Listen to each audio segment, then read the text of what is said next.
আসসালামু আলাইকুম গাইস, এখানে হচ্ছে আমরা রান্না করব চাদা মাছ দিয়ে লাউ শাকের চচ্চড়ি।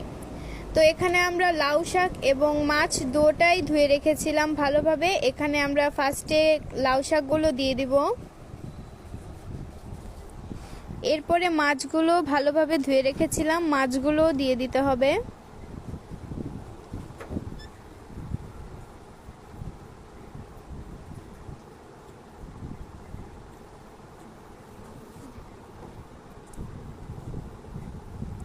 এরপর হচ্ছে আমরা কিছু মশলা দিয়ে দিব, পেঁয়াজ রসুন বাটা, পেঁয়াজ কুচি, চেরা কাঁচা লঙ্কা এবং দিয়ে দিব জিরা বাটা। এখানে আরও কিছু মশলা দিতে হবে যেগুলো এখনই দেখাচ্ছি। সেগুলো হচ্ছে এখানে আমরা হলুদ দিয়ে দিতে হবে, আমাদের পরিমাণ মতো হলুদ,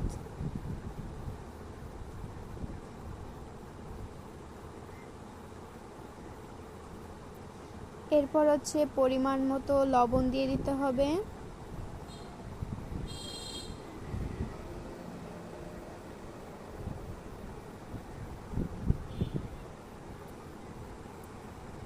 এরপর দেব পরিমাণ মতো তেল। আমাদের এখানে রান্নায় যতটুকু লাগবে আমরা ততটুকুই দিচ্ছি।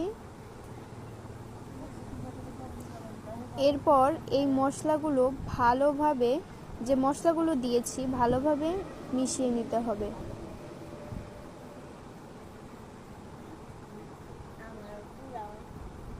ভালোভাবে মেশানো হয়ে গেছে।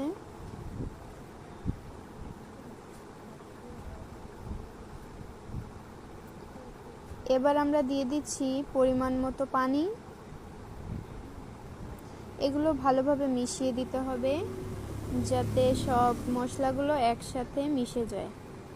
এরপর আরও একটু পানি দিয়ে দিচ্ছি, যেহেতু এটা সিদ্ধ করতে হবে সেহেতু পানি একটু লাগবেই।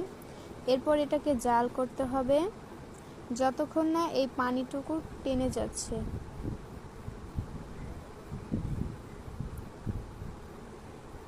তো এখানে আমাদের পানি প্রায় টেনেই গেছে, আরও একটু রাখতে হবে।